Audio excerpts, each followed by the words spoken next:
I get asked all the time, well, what's the secret behind this? What causes the water to look like it's defying gravity?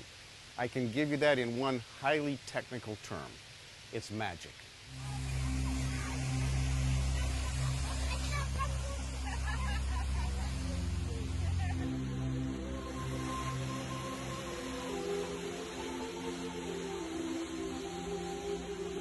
We invested ourselves in the three driving themes of the expo: sustainability, mobility, and opportunity. And all three come together in this water feature. I mean, sustainability, the reuse of water. In fact, our fire in the center, which will just be magnificent for people, there's no carbon put into the atmosphere. That's hydrogen. And water, what is more sustainable than the repeated recycled use of water?